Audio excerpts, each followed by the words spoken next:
আমি মায়ের নাত বউ। সে মায়ের যিনি মেজ ভাই ছিলেন কালী কুমার, তার আমি নাত বউ।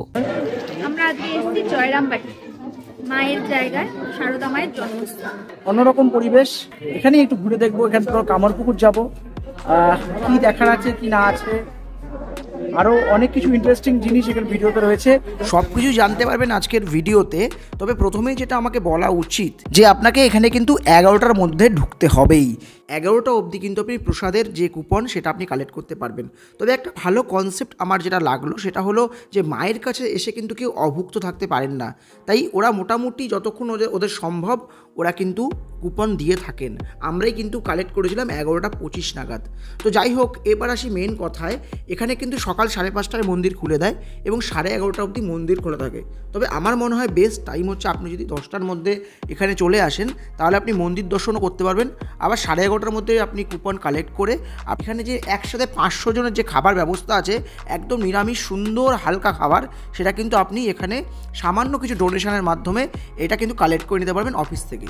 এবার আসি, আমরা তো খুব তাড়াতাড়ি করে খাওয়া দাওয়া 11:30টার সময় করে নিয়েছিলাম এখান থেকে, মানে প্রসাদ নিয়েছিলাম। এরপর যেটা হলো সেটা কিন্তু চূড়ান্ত ভাগ্যের। নমস্কার, আজকে একটা অন্যরকম ব্লগ নিয়ে এসেছিলাম জয়রামবাটিতে ঘুরতে। সেখানে এসে যেটা অদ্ভুত সাক্ষাৎ পেলাম, বলতে পারি এটা আমার ভাগ্য, এটা মায়েরই দান আমাদের। মা যদি এই সুযোগটা না দিতেন তাহলে বোধহয় আজকে দিদিমার সাথে দেখা হতো না আমাদের। দিদিমা হচ্ছে মায়েরই বংশধর। আসুন আমরা দিদিমার কাছ থেকেই শুনি যে দিদিমার পরিচয় কি, মায়ের সাথে কীভাবে তার সম্পর্ক। আসুন। আমি মায়ের নাত বউ। সে মায়ের যিনি মেজ ভাই ছিলেন কালী কুমার, তার আমি নাত বউ। মা এই বাড়িতে প্রথম জগদ্ধাত্রী পুজো করেছিলেন। এইসব মায়ের স্মৃতিচিহ্নগুলো আছে বাবা, পুরনো স্মৃতিগুলো রয়েছে। মা আসনে বসতেন, সেই আসন, মা জগদ্ধাত্রী পুজো করতেন তার পালা। মা বৃন্দাবন গেলেন, সেই গোপাল, পুরী গেলেন, জগন্নাথ বলরাম ফটো এনেছিলেন, এনে এসে ভাইপোকে দিয়েছিলেন। আমার শ্বশুরমশাই মায়ের ভাইপো, নামটা বলো না, এটা দেখে বলো, তুমি বলো, ওটা আমি বলবো। আচ্ছা, ভূদেব মুখোপাধ্যায়ের পুত্রবধূ। ভূদেব মুখোপাধ্যায়ের পুত্রবধূ হচ্ছেন এই দিদিমা, তাই তো? ঠিক বললাম? এই যে এখানে প্রতিদিন তো নিশ্চয়ই সেবা চলে। হ্যাঁ, এখানে সব প্রতিদিনই সেবা দেওয়া হয় মায়ের। যেদিন যেমন জুটো, ফল, মিষ্টি, বাতাসা, গোকুল দানা, আচ্ছা, এইসব আমরা তো সংসারী বাবা, সংসারে যা জুটোই মা তাই হয়। মানে প্রতিদিন এইখানে যে নিত্য সেবা হয় সে আপনি সেবা দেন, তাই তো? হ্যাঁ, আমি সেবাটা করি, প্রত্যেক দিন নিত্য সেবাটা আমিই করি। বাবা জুটোই যা। 88 বছর বয়স আপনার। হ্যাঁ, 88। এই পুজো করেই আপনার দিন কেটে যাচ্ছে, তাই তো? দিন কেটে যাচ্ছে কি, এবারে খেতে হবে তো, ঘরকে যেতে হবে। আচ্ছা, ছেলে আছে ঘরে। আপনার কেমন লাগে, মানে আপনি যে মা শারদার বংশধর, এটা মানে আমাদের তো খুব গৌরব। এই যে তোমাদেরকে পরিচয় দিতে পারছি, ওটা একটা মানে গৌরব। তো ভালো হচ্ছে না মন্দ হচ্ছে আমি জানি না, মা যাক বলাচ্ছে বলছি আমি। মা শারদা তো এখানে অধিষ্ঠান করেন আসলে, তাই না? এখানে তো বসবাস করেন এখনও। মায়ের কি কোনো রকম মানে আভাস আপনারা পান যে মা এখানে আসেন, বসেন, অধিষ্ঠান করেন? ওই আবছা পাই আর কি। একটু কিছু ঘটনা থাকে একটু বলুন না। ঘটনা মানে আমার কামনা বাসনা সেগুলি যা চাই মা পূরণ করেন। মানে মাকে যদি আপনি মন দিয়ে কিছু চান, আপনার ফ্যামিলি মাকে যদি মন দিয়ে কিছু চাওয়া যায় সেটা পাওয়া যায় এখানে, তাই তো? যা মনোবাসনা মা পূরণ করেন। তারপরে আমি একা থাকি, আমি কত লোক আমার সঙ্গে ঘুরছে, মা কম করছে। আর এখানে পুজো তো হয় নিশ্চয়ই, জগদ্ধাত্রী পুজো এখন হয় এখানে? জগদ্ধাত্রী পুজো আগে হতো, মা থাকতো, এখন মিশনে হয়। আমাদেরকে ধান দিতে হয়, জমি আছে। আচ্ছা, এইসব ব্যাপার। এই আসনটি বসে মা জপ করতেন। আচ্ছা, ধন্যবাদ আপনাকে আমাদের সাথে সময় দেওয়ার জন্য, আমাদের সাথে থাকবার জন্য ধন্যবাদ। ভালো থাকবেন, অনেক বছর বেঁচে থাকুন সুস্থভাবে। Thank you. মন্দির লাগোয়া যে এই বাড়ি দেখতে পাচ্ছেন, এই বাড়িতেই কিন্তু শারদা মা ভাইদের সাথে থাকতেন এবং এখনও কিন্তু এই বাড়িতেই কিন্তু এই দিদিমা বসবাস করেন। দেখুন, বাড়ির যে দরজা রয়েছে, মেন দরজা, সেই দরজায় কিন্তু এখনও কিন্তু সেই পুরনো দিনের স্মৃতি কিন্তু বিরাজমান। এরপর অনেকটা সময় হাতে আছে, যেহেতু মাতৃমন্দির খুলবে আবার সেই 3:30, তাই সেই সময়টা আমরা একটুখানি চলে গেলাম মন্দির থেকে এগিয়ে বাঁদিকের গলিতে। একটুখানি হাঁটলেই সামনেই রয়েছে সিংহবাহিনী মন্দির। এই মন্দিরে কিন্তু একটা বিরাট ইতিহাস রয়েছে। কথিত আছে যে মা শারদা যখন অসুস্থ হয়েছিলেন, এখানে কিন্তু হত্যা দিয়ে পড়েছিলেন।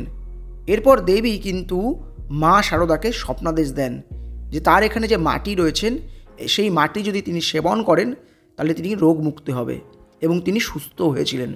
সেই সময় থেকেই কিন্তু এখনও পর্যন্ত এই মাটিকে এখনও পবিত্র বলে মনে করা হয় এবং বিশ্বাস করা হয় এই মাটি কিন্তু মানুষকে রোগ মুক্তি ঘটাবে।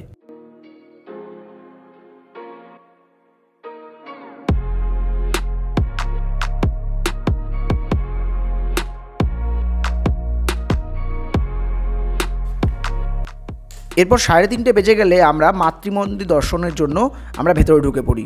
এরপর মাতৃমন্দির দর্শন করি, এরপর পুরনো বাড়ি যে মা শারদা রয়েছে সেটা দর্শন করি। দর্শন করে মোটামুটি আমরা দেখে এরপর বেরিয়ে পড়লাম কামারপুকুরের উদ্দেশ্যে। ওখান থেকে কামারপুকুর গাড়িতে সময় লাগলো ওই মোটামুটি 15-20 মিনিটের মতো। এসে রামকৃষ্ণ মঠে আমরা দর্শন করলাম, মন্দির যেখানে শ্রীরামকৃষ্ণদেবের জন্মস্থান। এখানেও কিন্তু আমরা স্ক্রিনে দেখাচ্ছি যে কতক্ষণ কিন্তু এই মঠ খোলা থাকে, সেই অনুযায়ী কিন্তু আপনারা আসবেন। আমরা মঠ পরিদর্শন শেষে আমরা বেরিয়ে পড়লাম, পাশেই একটি গ্রাম রয়েছে, সেই গ্রামে বিভিন্ন শ্রীরামকৃষ্ণদেবের স্মৃতি বিজড়িত বিভিন্ন মুহূর্ত, বিভিন্ন সময়কালের নিদর্শন এখানে কিন্তু রয়েছে। আমি বলবো এখানে কিন্তু অনেক মহিলারাও রয়েছেন যারা আপনাকে গাইড করে নিয়ে যাবেন। যারা হাঁটতে সমর্থ তারা অবশ্যই তাদের সাহায্য নিন। তারা ভীষণ গরিব ফ্যামিলি থেকে বিলং করে, তাদেরকে যদি আপনি তাদেরকে গাইড হিসাবে নেন সামান্য কিছু অর্থের বিনিময়ে, তারা কিন্তু খুব ভালোভাবে সেই বিষয়গুলো, সেই ইতিহাসগুলো আপনার কাছে তুলে ধরবে। আমার মনে হয় বেস্ট হয় যদি আপনি সম্ভব হয় তাদের সাথে একবার গ্রামটা ঘুরে দেখুন। বেশিক্ষণ সময় লাগবে না, খুব বেশি হলে 8 ঘন্টা। সেই 8 ঘন্টার মধ্যে শ্রীরামকৃষ্ণদেবের ছোটোবেলাকার বিভিন্ন স্মৃতি বিজড়িত যে কাহিনী কথিত রয়েছে সেই সমস্ত কিছু কিন্তু আপনারা এই পাশেই গ্রামে পরিদর্শন করতে পারবেন।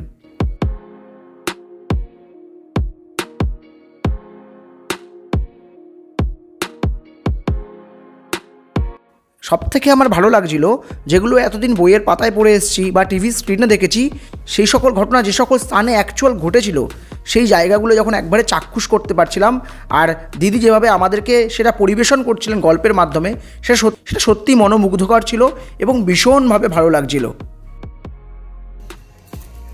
এটা হচ্ছে দ্বিতীয় ভার। প্রথমবার হয়েছিল যেখানে গাড়ি রাখলে আপনারা, ওটা লক্ষ্মী জেলার মাঠ, কালো মেঘ দেখে সাদা বক দেখে।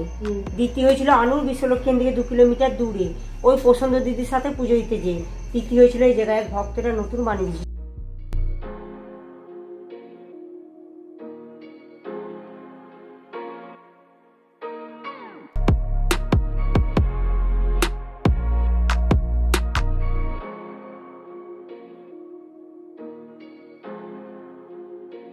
উমাচরণ কর্মকরা সব খরচাপাতি দেয়, ওরা বছরে 2 বার আসে। বাবার জন্মতিথি আর কালী না, ওনারা এলেই এখানে থাকে। ওই বাবার জন্মতিথির সময় আসে আর কালী পুজো আসে। লোক দেওয়া রয়েছে যারা বাবার জন্মতিথি আর কালী পুজো যারা দেখাশোনা করে টাইমে খুলে পুজো করে বানায়, যারা দিতে যে ছুঁড়ে শেষ। এইভাবেই কিন্তু আমরা কামারপুকুরটাও ঘুরে ফেললাম। বেশ দারুণ ঘোরা হলো দিদির মাধ্যমে। আর এই যে স্ক্রিনে যেটা দেখতে পাচ্ছেন এটাই অ্যাকচুয়ালি কামারপুকুর, যার নাম অনুসারেই এই গ্রামের নাম কামারপুকুর। যাই হোক, ভিডিওটা ভালো লাগলে অবশ্যই সাবস্ক্রাইব করবেন চ্যানেলটা, আর লাইক করবেন, আর অবশ্যই শেয়ার করবেন। ধন্যবাদ, সঙ্গে থাকুন আর খুব ভালো থাকুন। টাটা।